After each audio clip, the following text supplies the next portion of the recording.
Abra sua Bíblia para o Evangelho de Marcos, capítulo 11, e como a maioria sabe, estamos em uma sequência, capítulo a capítulo deste Evangelho de Marcos, e estamos aqui no bloco final deste livro, deste Evangelho, e neste bloco final, o evangelista, ele narra a última semana de Jesus. Também é conhecida como a Semana da Paixão. Então, a partir do capítulo 11, entramos neste bloco. E hoje vamos terminar o capítulo 11 e vamos entrar no capítulo 12, onde Jesus vai falar sobre a sua autoridade e a rejeição final da liderança de Israel em relação ao Messias. Temos respondido a pergunta que o Evangelho de Marcos responde claramente sobre a pessoa de Jesus. Quem é Jesus?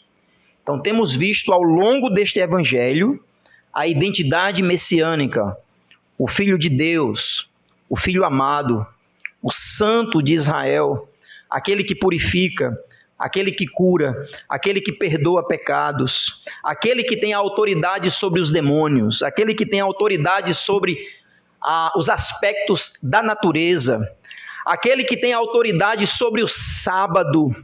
E este Messias, o Filho de Deus, está arregimentando discípulos, porque após a rejeição de Israel, esses discípulos darão continuidade ao seu projeto com a igreja, judeus e gentios juntos na propagação do evangelho, a boa nova de Jesus Cristo que veio ao mundo para morrer e ressuscitar e dar perdão e salvação a todo aquele que nele crê.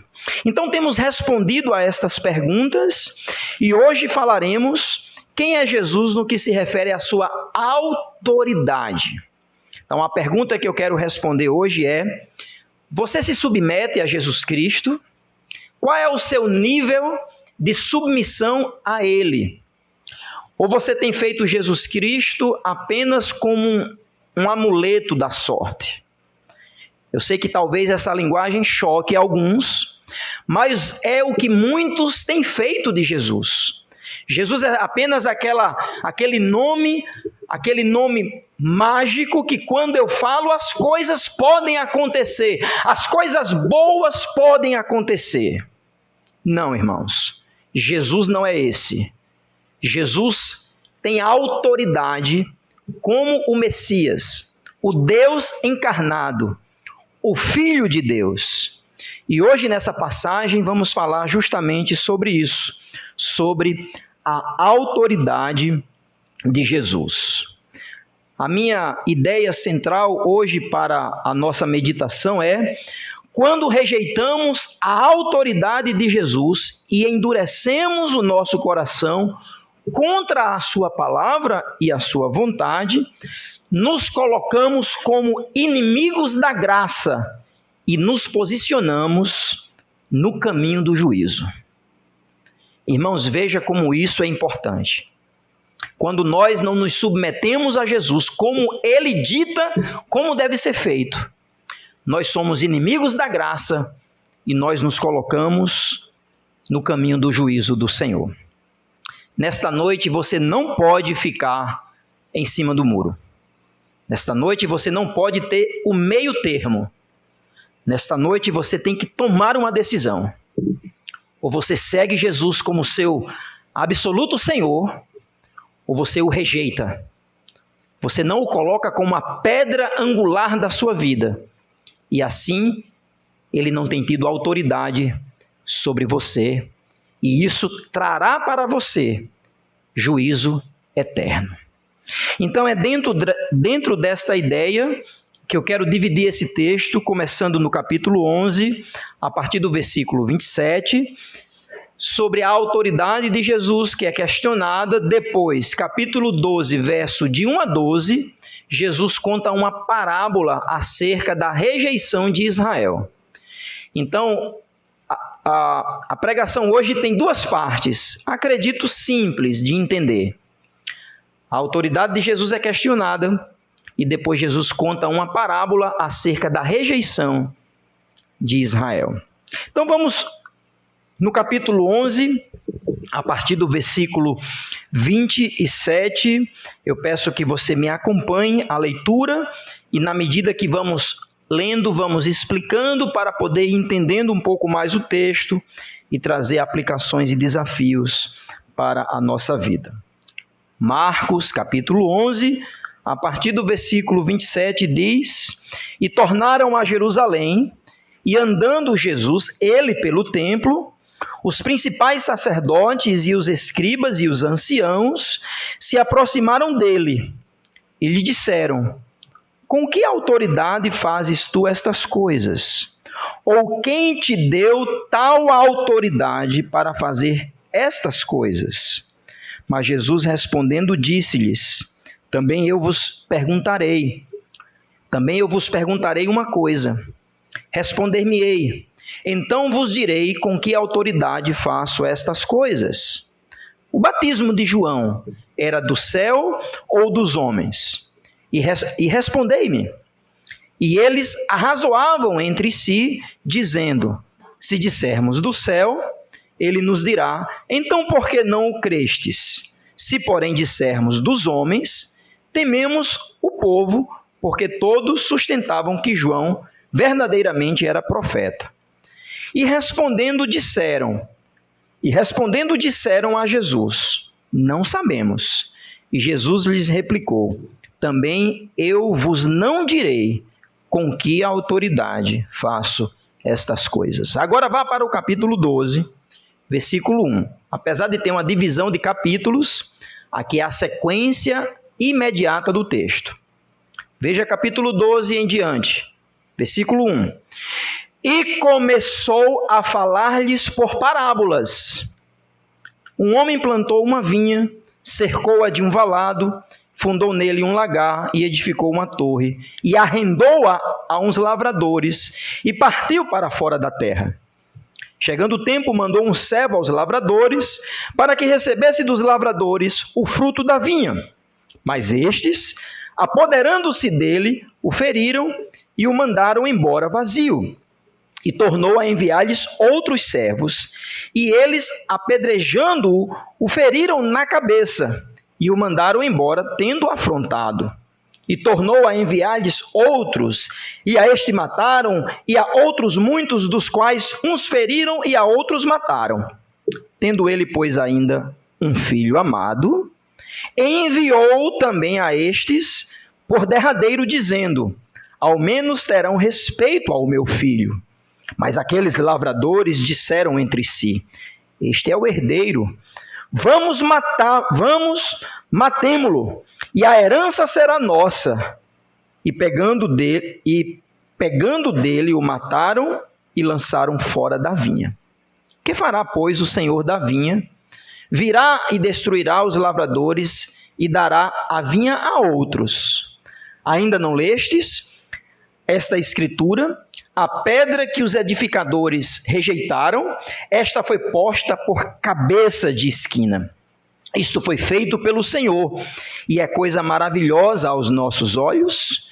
E buscavam prendê-lo, mas temiam a multidão, porque entendiam que contra eles dizia esta parábola, e deixando-o, foram-se. Amém, irmãos. Graças a Deus, esta é a palavra do Senhor. Como já disse aos irmãos, esta é a última semana de Jesus. Jesus chega em Jerusalém e sabemos que Jesus ele é aclamado como um rei. Hosana, Hosana ao filho de Davi. Nesta ocasião, irmãos, a nação de Israel está com uma falsa expectativa do verdadeiro Messias. Para eles, aquela entrada de Jesus em Jerusalém, além de ser profética, sobretudo era para libertá-los do aspecto político e social que eles estavam subjugados a Roma. Obviamente, eles não entenderam o caráter da vinda de Jesus como o servo sofredor, como diz em Isaías capítulo 53. Então vimos que Jesus entra em Jerusalém, Jesus vai até o templo e Jesus observa tudo. Depois Jesus volta a Jerusalém, volta para Betânia, retorna no outro dia a Jerusalém. Naquela ocasião, ele amaldiçoa uma figueira, representando a nação de Israel seca, sem frutos, porque ele foi até aquela figueira e ali ele não viu frutos, senão apenas folhas. Ele ensinou aos seus discípulos sobre este aspecto 3 verdades importantes, que seria a fé, a oração e o perdão. Ele retorna ao templo no outro dia, após esse episódio, e ele expulsa os cambistas, aqueles que trocavam as moedas para a compra dos animais para o sacrifício diário, e naquela semana em especial se dobrava, se triplicava os sacrifícios, porque era a semana da Páscoa. Então Jesus expulsa todos aqueles, dizendo que eles tinham feito da casa do seu pai covil de ladrões e salteadores. Então é dentro desse contexto de tensão. Perceba que há uma grande tensão entre Jesus, o Senhor dos Senhores, o mestre de todos os rabinos, e a própria liderança de Israel. A liderança que haveria de ter reconhecido a autoridade do Messias. Ele já tinha dado, irmãos, evidências plenas, concretas, definitivas da sua identidade messiânica. Mas mesmo assim eles estavam rejeitando. Agora, irmãos, dentro do templo, é como se fosse a rejeição final. Até pelo grupo que aparece aqui. Veja no versículo 27. O versículo 27 dá conta do capítulo 11, que esse grupo ainda é mais seleto. São sacerdotes, escribas e anciãos. Aí não aparece a facção ou o grupo dos fariseus. Poderiam até que alguns desses faziam parte desta agremiação, mas aqui o aspecto é que esta é a nata da religião. Aqui, irmãos, estava toda a autoridade de Israel. Lembra que Israel tinha um rei capacho de Roma, Herodes estava lá, o tetrarca, ele estava sobretudo na região da Judéia, mas era apenas um fantoche de Roma. O fato é que a liderança mesmo eram os líderes religiosos. E dentre destes líderes religiosos está os anciãos, que aqui seria o sinédrio. Seria um grupo de homens, muito provavelmente de 70 ou 72, tem uma variação aí de entendimento acerca disso na época de Jesus. Não quero agora entrar nessa questão, mas um grupo de anciãos, um grupo de senhores, que eles que deliberavam sobre todo e qualquer assunto mais urgente da nação de Israel, sobretudo no que se refere à legislação religiosa, ou seja, da lei de Moisés. Então estes homens estão reunidos aqui, e são eles que juntos afrontam a autoridade de Jesus. Veja versículo 27 e versículo 28, irmãos. Este grupo de anciãos, junto com alguns estudiosos da lei, escribas e sacerdotes, eles chegam até Jesus, versículo 28, e eles perguntam: com que autoridade fazes tais coisas? Eu pergunto a vocês, quais coisas? Olha o versículo 28, e eles perguntam assim: Jesus, com que autoridade você faz essas coisas? Quais coisas? Imediatamente, Jesus tinha feito algo chocante, que foi ter expulsado pessoas que estavam no pátio fazendo as negociações para os sacrifícios. E Jesus aponta dizendo que eles fizeram daquele ambiente um ambiente comercial e até desonesto. Mas eu vou mais além, irmãos. Essas tais coisas, na realidade, estão sendo construídas ao longo do ministério de Jesus. Como, por exemplo, a aparente quebra do sábado, como a autoridade de perdoar pecados. Vocês lembram no capítulo 2 e 3, que os fariseus ficam indignados, arrazoando entre si e perguntam, dizendo assim: vem cá, mas quem é este que diz que pode perdoar pecados? Isso é no capítulo 2, quando ele recebe aquele paralítico, né, que ele desce sobre o telhado, e Jesus diz, olha, para que vocês saibam que eu tenho autoridade para perdoar pecados, o que é o mais fácil? Dizer os teus pecados estão perdoados? Ou pega a tua cama e sai daqui, levanta-te e anda? Então Jesus faz os dois. Além de perdoar o pecado daquele homem, ele cura aquele homem diante de todos. Uma outra ocasião, no capítulo 4, melhor dizendo, quando Jesus expulsa, um episódio de expulsar um demônio, os fariseus chegaram para Jesus e disse que ele estava possuído pelo maior dos demônios, por Beelzebu. Esta rejeição é em relação à sua autoridade sobre as potestades das trevas. Então, irmãos, o versículo 28, na realidade, ele aponta para o contexto imediato, mas certamente ele aponta para todo o desfecho da vida de Jesus. Jesus já tinha dado clara evidência de quem ele era por meio dos sinais messiânicos. Mas eles juntaram o conselho principal dos religiosos e indagaram Jesus, dizendo com que autoridade Jesus fazia estas coisas. Aí vem a resposta de Jesus. Versículo 29, versículo 30, texto que já lemos. Jesus não responde diretamente. Você percebe o texto? Jesus, ele responde na realidade fazendo uma outra pergunta. E ele diz assim, certo, vocês estão me perguntando isso e eu vou responder com uma outra pergunta. E se vocês me disserem, eu respondo. Aí ele pergunta, o batismo de João, aqui é João Batista, tá? Primo de Jesus, no que se refere ao aspecto humano. O batismo de João Batista veio do céu, ou seja, era autorizado por Deus.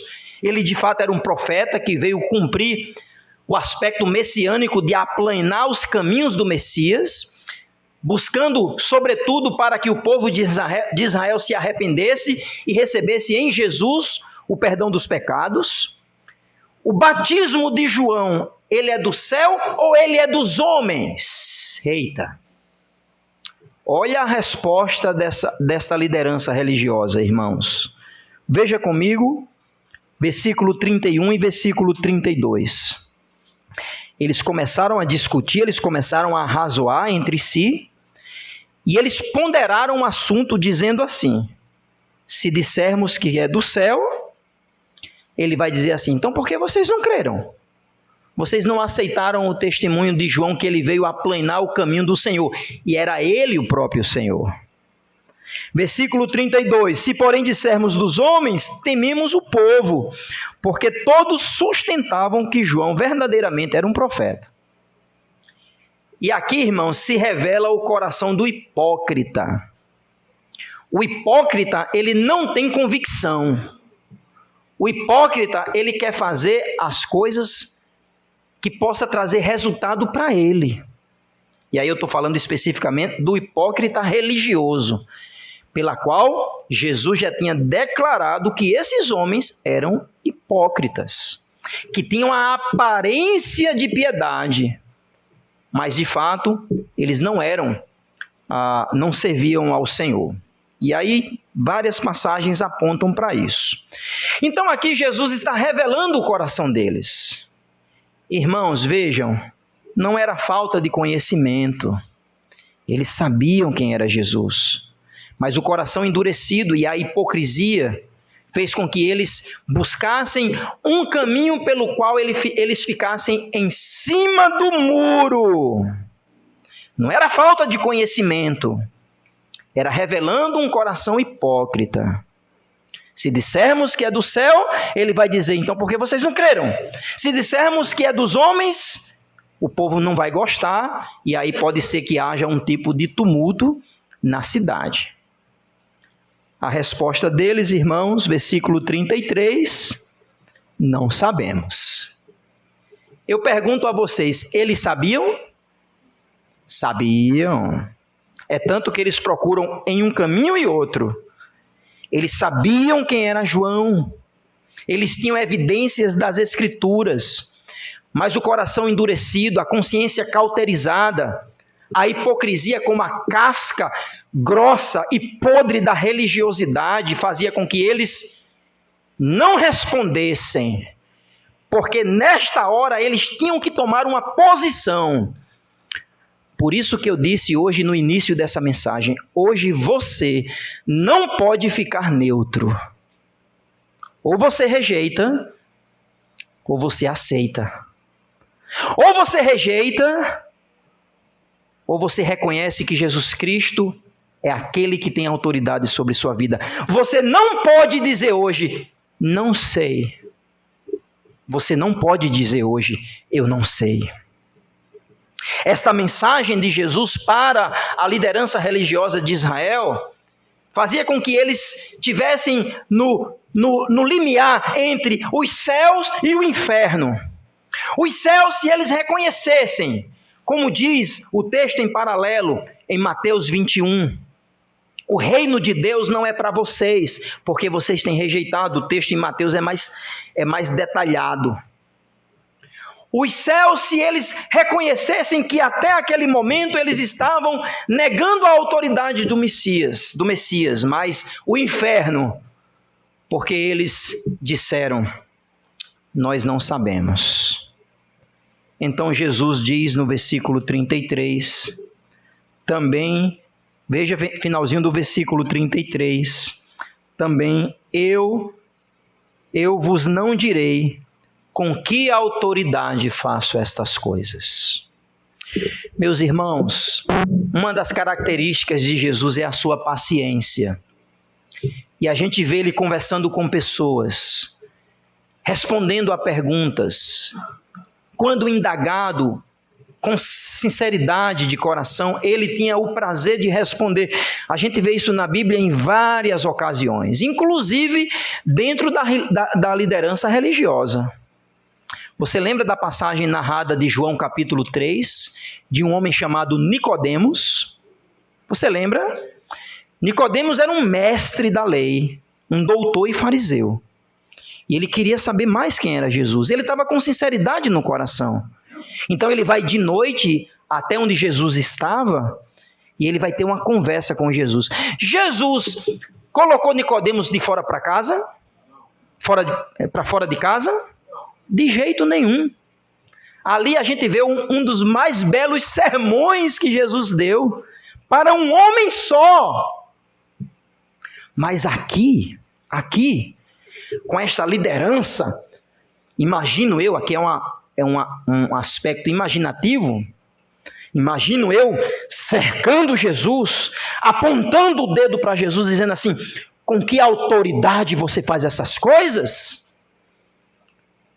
É como se Jesus dissesse, basta, não respondo mais. O que eu fiz já está feito, mas eu ainda tenho uma paciência última com vocês. Eu vou responder se vocês responderem o que eu estou lhe perguntando. Eles não perguntaram, eles não responderam e Jesus também então não respondeu àqueles homens. Irmãos, o que podemos extrair agora desse texto é que na sabedoria e na severidade do ensino de Jesus, Jesus partiu no que se refere ao aspecto do silêncio para poder expor o coração daqueles homens. Nem sempre, irmãos, o embate é o melhor caminho. Tem pessoas que procuram informações sobre Jesus, mas na realidade elas não querem ouvir sobre o que a Bíblia diz verdadeiramente. E às vezes nós percebemos, tem pessoas que querem de Jesus apenas aquilo que lhe agrada. É tanto que quando ela lhe conhece melhor, ela nem vai lhe perguntar mais. Por quê? Porque ela sabe, se eu for para o irmão fulano de tal, ele vai, ó. Às vezes o silêncio, e como a própria Bíblia diz em Provérbios capítulo 26, verso 4, a resposta ao insensato, na realidade, o melhor seria ficar em silêncio. para que você não se iguale a ele. Isso aqui eu sei, requer muita sabedoria nossa. Pastor, a gente vai ficar calado quando alguém nos perguntar? Não, eu não estou dizendo que sempre é assim. Eu estou dizendo que o nosso mestre aqui mostrou que para estes homens não haveria mais um diálogo. Aí, aqui eles estavam colocando em xeque a autoridade de Jesus. E Jesus também não responde mais com que autoridade ele faz estas coisas. Então, às vezes, irmãos, temos que ter sabedoria de não estar lançando pérolas. Você lembra do texto? Aos porcos. É forte, não é? Mas é o que a Bíblia diz. Claro, pastor, mas eu prefiro lançar. Ok. Eu prefiro pregar, ok. Mas Jesus está ensinando que tem um momento que o silêncio também traz juízo ao coração da pessoa. Juízo ao coração da pessoa. Após o silêncio de Jesus, Jesus acaba respondendo a eles. Na realidade não é uma resposta, mas agora é uma acusação. E aí vem a parábola. A parábola dos lavradores maus. Não sei se na sua Bíblia tem esse título aí. Pode ser que tenha outro. Lembrando que esses títulos na Bíblia não são inspirados. É apenas uma maneira que os editores tiveram para poder melhorar a nossa leitura, né? Eu também tenho dito aos irmãos que essa divisão de capítulo e versículo às vezes nos atrapalham. Por quê? Porque isso aqui é algo mais moderno, tá? A Bíblia, quando foi escrita, ela foi escrita sem capítulo e versículo, certo? Então, quando você sai do capítulo 11, versículo 33 e entra no capítulo 12, aqui é imediato, certo? Então o capítulo 12:1 diz: e começou a falar-lhes por parábolas. No Evangelho de Mateus, ele conta 3 parábolas. O evangelista Marcos resumiu o seu discurso destacando uma parábola, e é nela que vamos nos ater. Eu já li a parábola, irmãos, e a parábola não é tão complexa. Algumas são, porém esta não é difícil de compreensão.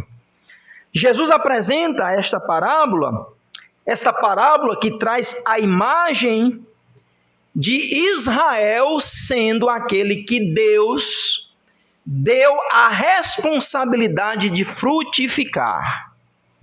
Porque a parábola conta a história de um homem que preparou uma vinha e arrendou a outros. E esses outros, de vez de dar os frutos da vinha no tempo devido, eles não deram, ao ponto de chegar a matar o próprio herdeiro. Vocês fazem conexões já aí? Quem são esses lavradores maus? Quem são os servos que foram em nome do dono da vinha para poder receber o soldo? E finalmente, quem é o filho do senhor do dono da vinha, pelo qual ele disseram assim: vamos matar porque é o herdeiro. Mas Jesus começa a contar esta parábola e, obviamente, irmãos, a liderança religiosa entende que são eles, porque no desfecho da parábola, eles ficam indignados por causa do que Jesus disse. Mas, pastor, como é que a gente pode asseverar que esta parábola, de fato, são os líderes religiosos da época? O próprio contexto, irmãos, da passagem, como também o próprio contexto das Escrituras como um todo. Por exemplo, não vou ler agora, mas fica como referência, Isaías capítulo 5, verso de 1 a 7. Isaías capítulo 5, verso de 1 a 7. Você vai se impressionar lendo esse texto, que o profeta Isaías praticamente usa esta mesma analogia que Jesus está usando 750 anos depois. Então Jesus pega a figura da videira, para dizer então que Israel, sobretudo representado pelos líderes religiosos, tem o rejeitado. E o rejeitado como? Ele vai dizer aqui, no versículo 2, após ele preparar todo o vinhedo, ele arrendou para uns homens e se ausentou do país, e no tempo da colheita ele enviou servos. Veja comigo o versículo 3, mas os lavradores agarraram, espancaram e despacharam com mãos vazias. E isso se repete, aumentando o grau da violência. O texto vai dizer no versículo 4 que ele enviou de novo, versículo 5 enviou outros e mais outros, até que eles maltratavam, eles humilhavam, até que eles matavam. Obviamente, irmãos, quem são estes servos? Irmãos, estes servos são todos os profetas e servos de Deus que Deus usou para alertar a nação de Israel.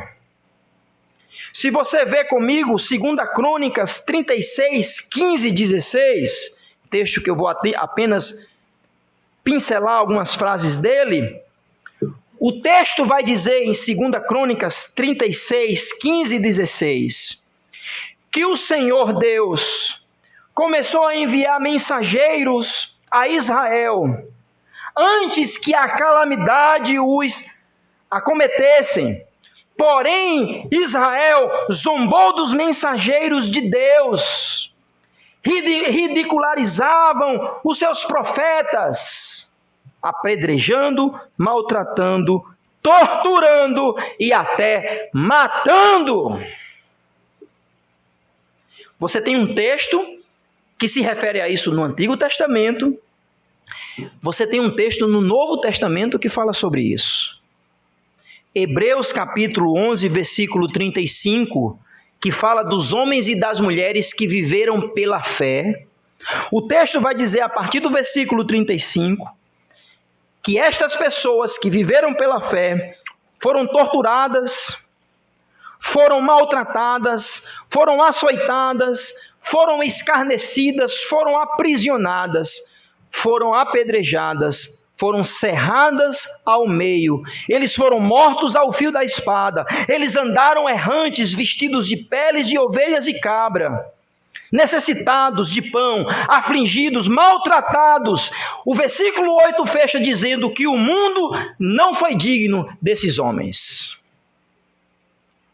Então, quando Jesus conta esta parábola, no templo desses lavradores maus, que não querem entregar o que é devido do Senhor, os frutos da vinha do Senhor, e que ele mandou servos para que os arrendatários, daqueles que receberam a vinha, né, como um aluguel, como aqueles que seriam os administradores, esses homens aqui claramente são tipificados como a nação endurecida de Israel, que não aceitou o testemunho do Senhor. Irmãos, isso é tão claro, que quando Jesus pergunta, atenção, quando Jesus pergunta no versículo 9, depois eu vou voltar para o 6, que é muito importante, mas quando Jesus pergunta no 9, veja aí, 12, 9 de Marcos, que fará, pois, o Senhor da vinha a estes lavradores maus? Marcos não responde, mas aí eu vou usar o texto paralelo de Mateus, que Mateus registra a resposta dos religiosos. Mateus 21, 41. Mateus diz que eles responderam assim: fará perecer horrivelmente esses malvados lavradores e entregará a vinha a outros que lhe deem os frutos a seu devido tempo. Vocês percebem que eles tinham consciência da severidade na parábola que Jesus está contando, essa história que na realidade tem um princípio espiritual, uma aplicação para a vida do povo de Israel. E aqui, irmãos, o clímax desta parábola está no versículo 6. Atenção ao versículo 6, por favor. O texto diz: tendo ele, este é o dono da vinha, pois ainda seu filho amado, enviou também a estes por derradeiro, dizendo: ao menos terão respeito ao meu filho. Mas aqueles lavradores disseram entre si: este é o herdeiro, vamos, matemo-lo e a herança será nossa. Quem é esse do versículo 6? O filho amado que os lavradores vão deliberar dizendo: aqui é o principal, a gente mata ele para a gente poder ganhar a vinha, e a vinha agora é nossa. Você escuta o eco desta frase filho amado no livro de Marcos? Filho amado, você escuta este eco? Não? Sim, não, sim, não? No batismo de Jesus, quando aparece lá no capítulo 1, quando Jesus é batizado, o que é que acontece logo quando Jesus é batizado no Rio Jordão por João Batista? Uma pomba desce sobre ele e os céus se abrem e uma voz do céu diz: este é meu filho amado. Primeiro testemunho da identidade messiânica de Jesus. Mas ainda há outro episódio que fala sobre esta frase, filho amado. Vocês lembram? No Monte da Transfiguração, quando Jesus sobe com Pedro, Tiago e João, e quando Jesus se transfigura em glória, o seu rosto resplandece como o sol, e ele começa a falar com Moisés e Elias ali a respeito da sua morte. Pedro, sem saber o que fazer, ele diz: é bom estar aqui, Senhor, então vamos erguer aqui tendas para a gente ficar aqui para sempre. Estou parafraseando. E aí abre-se de novo o céu e uma voz do céu diz: este é meu filho amado, a ele ouvi. Por quê? É diferente lá do batismo, um pouco a frase. Este é meu filho amado, a quem eu tenho todo prazer, testemunho inicial do seu ministério. Agora no Monte da Transfiguração, tirando dúvidas de Pedro, Tiago e João, porque eles estavam muito inseguros acerca do que Jesus tinha falado antes da sua morte e da sua ressurreição. Então a voz do céu diz: este é meu filho amado, escute ele, o que ele tem para lhe dizer. Irmãos, quando Jesus no templo diz à liderança religiosa que os lavradores maus maltratam, subjugam e até matam os servos do dono da vinha, e agora ele enviou o seu último, o seu filho amado, sem dúvida, irmãos, sem dúvida aqui, que os religiosos entenderam o recado. É tanto que no desfecho, eles vão entender perfeitamente que ele estava falando deles mesmos, como diz o versículo 12, atenção ao versículo 12, que buscavam prendê-lo, mas temiam a multidão, porque entendiam que contra eles dizia esta parábola. E aqui, corroborando com este versículo, tem pelo menos mais 3 versículos anterior, dentro do texto de Marcos, que diz que eles confabulavam como matariam Jesus. Como vamos matar Jesus? Então aqui, irmãos, a lição central é mostrar que o dono da vinha teve amor pelos arredatários, pelos lavradores que se mostravam maus. Compassivo, ele enviou todos os seus servos ao ponto de enviar o seu próprio filho. E aqui, irmãos, maravilhosamente, Jesus cita outra passagem, não somente Isaías 5, mas agora a partir do versículo 10 e 11, atenção. Versículo 10 e 11, o texto diz que Jesus indaga a eles perguntando assim: ainda não lestes esta escritura? Que a pedra que os edificadores rejeitaram, esta foi posta por cabeça de esquina. Isto foi feito pelo Senhor e é coisa maravilhosa aos nossos olhos. Então aqui Jesus agora cita o Salmo 118, versículos 22 ao versículo 24.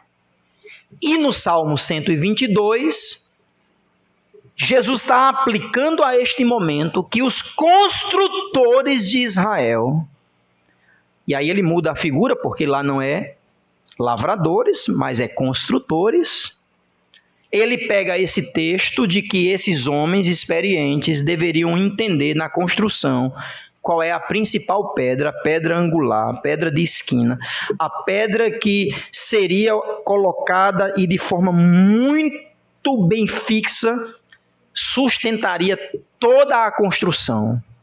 Homens peritos, homens que não eram marinheiros de primeira viagem, construtores sábios, quando olhassem nas pedras, eles deveriam dizer assim: esta é a pedra, ó, esta aqui, ó, é ela que vai sustentar. Jesus está dizendo: vocês não leram? Vocês estão vendo a pedra e ela vai ser rejeitada. Os construtores viram que a pedra tinha as dimensões, as proporções, as características. A pedra era ideal para a construção da nação de Israel, mas ela seria rejeitada. Bota de lado essa pedra aqui, vamos botar outra. E o texto vai dizer, irmãos, que essa pedra que os edificadores rejeitaram, na realidade, eles vão tropeçar nela. Esse texto não diz, o apóstolo Pedro é que vai usar essa terminologia no seu sermão no capítulo 2 de Atos. A pedra rejeitada se tornará a pedra que os construtores vão tropeçar e vão cair e vão ser destruídos. Mas fechando esse parênteses de Atos 2, Jesus está dizendo que isso é maravilhoso aos nossos olhos. E aqui a gente vê na providência de Deus, no plano de Deus, na rejeição de Israel, um novo plano sendo colocado em execução. Aqui vai se acabar uma dispensação, uma administração de Deus com Israel. Entenda, não que Israel está sendo substituído. Israel tem a sua importância no que se refere aos aspectos escatológicos como nação, mas neste momento a rejeição de Israel pela autoridade do Messias é algo maravilhoso, que é por causa da rejeição de Israel que os gentios entrarão nesse projeto. Inclusive Paulo vai dizer que esta ideia é tão profunda que ele não consegue alcançar o conhecimento de Deus. Romanos capítulo 11, Paulo diz: ó profundidade das riquezas e do conhecimento de Deus. Os seus caminhos são insondáveis, os seus juízos inescrutáveis. Quem conhece a mente do Senhor? Quem pode ser o seu conselheiro? Jesus está citando o Salmo 118, dizendo: coisa maravilhosa é aos nossos olhos. Israel vai me rejeitar, mas a obra de Deus não para. Haverá um novo plano a sustentar a glória de Deus até a consumação de todas as coisas. O texto termina, irmãos, versículo 12, que após esta confrontação direta, eles começaram mais uma vez a buscar a ocasião para prender e eventualmente matar Jesus. Eles estavam resolutos a isso. É tanto que o texto continua, não vamos hoje nessa questão, mas versículo 13, fariseus e herodianos vão se juntar. Versículo 18, os saduceus vão se juntar. Ou seja, todo o grupo da religiosidade de Israel vai se juntar para tentar colocar Jesus à prova questionando a sua autoridade e tem alguma coisa para acusá-lo. Mas isso vai ficar para um outro momento, quem sabe para o próximo domingo.